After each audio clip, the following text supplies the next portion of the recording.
Você sabe os riscos de não fazer o rebalanceamento correto da carteira? É essencial que todo investidor saiba como e quando fazer. Eu sou o Vitor Pellitti e aqui na Melhorando Investimentos trabalhamos com investimentos de curto, médio e longo prazo para todas as idades, de modo a trazer maior liberdade financeira para as pessoas. Então vamos lá? Lembrando que esse vídeo não é uma recomendação de compra ou de venda.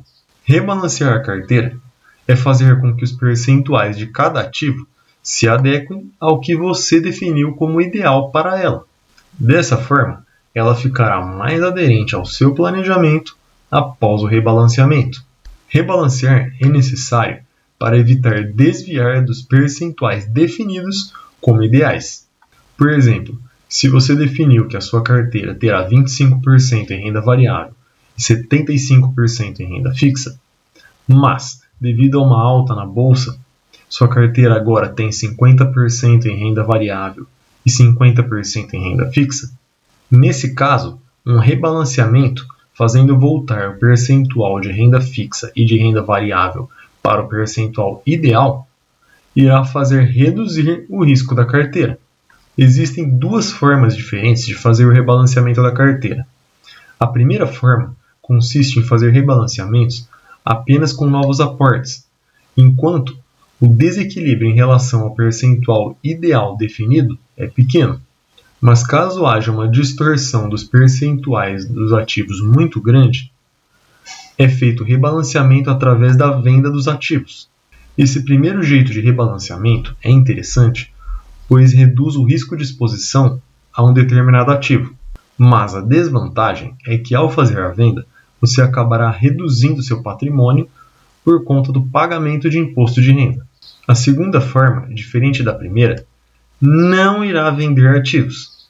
Irá rebalancear apenas com novos aportes, fazendo os aportes sempre nos ativos que estiverem mais distantes do percentual definido como ideal. A vantagem dessa segunda forma é que não acarreta em redução do patrimônio por conta do pagamento do imposto de renda, pois não há vendas. Por outro lado, ela é mais arriscada, pois ativos que valorizaram muito demoraram muito mais tempo para cair sua participação na carteira apenas através de novos aportes. Entretanto, você deve estar se perguntando: quando devemos fazer o rebalanceamento? Quando falamos da segunda forma citada, que é através de novos aportes, o rebalanceamento é feito a cada novo aporte. Ou seja, se você fizer aportes todos os meses estará fazendo rebalanceamentos. Para a primeira forma citada, os rebalanceamentos através da venda de ativos podem ser feitos a cada 1 ano. Ou uma outra opção é fazer a venda de ativos sempre que um dos ativos da carteira se desviar em 5% do ideal definido. Por exemplo, se você definiu que um ativo deve ter um peso de 7% da carteira, mas ele se valorizou e agora ocupa uma participação maior que 12% da carteira, será hora de rebalancear.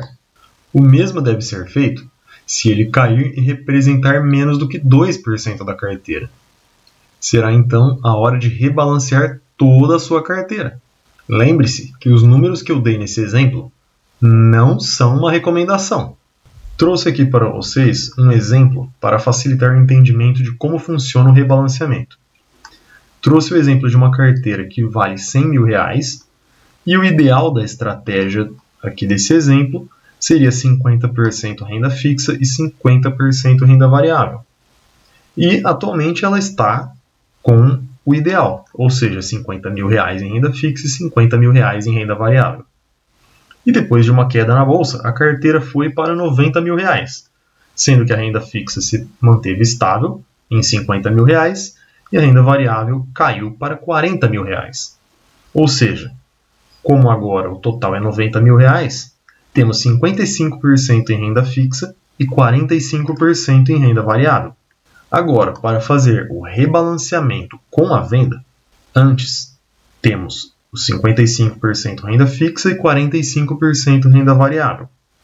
Então, iremos igualar o máximo que pudermos. Então, iremos vender R$5 mil de renda fixa e comprar R$5 mil de renda variável.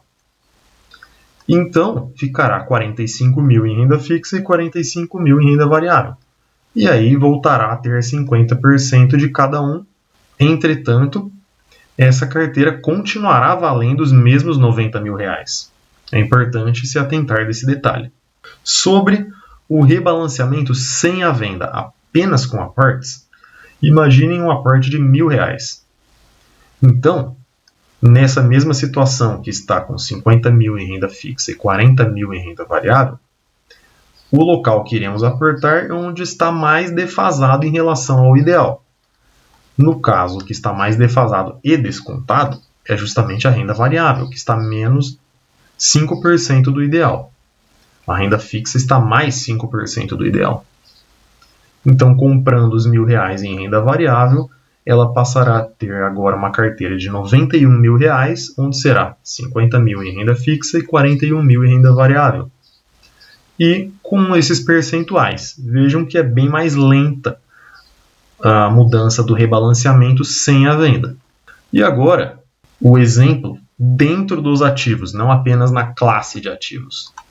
Nesse mesmo exemplo de 50% para renda fixa e renda variável, imaginem que a renda fixa, com 50% do total, tenha 5 ações diferentes, 20% de peso em cada uma, ou seja, R$10 mil em cada uma no início do exemplo. E após a queda da bolsa, que a carteira foi para R$40 mil, imagine que algumas ações caíram, outras subiu e outras se manteve. E os percentuais da parte de renda variável também se alteraram, alguns caindo abaixo do ideal, outros subindo acima do ideal. Para isso, no rebalanceamento com a venda, estávamos com essa situação antes do rebalanceamento, e após o rebalanceamento, teremos que comprar os R$5 mil que vieram da venda da renda fixa. Então, onde iremos aportar esses R$5 mil? Justamente onde está mais descontado, que é justamente nessa ação da letra C, que estava com 12,5% de participação, e na ação da letra D, que estava com 15% de participação, tentando manter as duas o mais equilibrado possível. E aí seria uma compra de R$3 mil da ação C e R$2 mil da ação D. E agora, no rebalanceamento sem a venda, apenas com aportes, e simulando novamente um aporte de R$1.000, o aporte deve ser no local que está mais descontado em relação ao ideal. E essa ação é justamente a ação C, que está com 12,5%. Deveria ser 20%, está com 12,5%. Então, após o aporte, veja que a mudança é bem mais lenta, mas não vai ter imposto de renda sobre a venda de nenhum ativo. Os rebalanceamentos são muito importantes em uma carteira equilibrada, pois garantem que você estará mantendo o risco controlado. E assim, com melhor preparo para enfrentar os possíveis solavancos que a renda variável nos traz. Se você gostou desse vídeo, se inscreva no canal para que eu possa continuar fazendo vídeos como esse. Muito obrigado e até o próximo vídeo.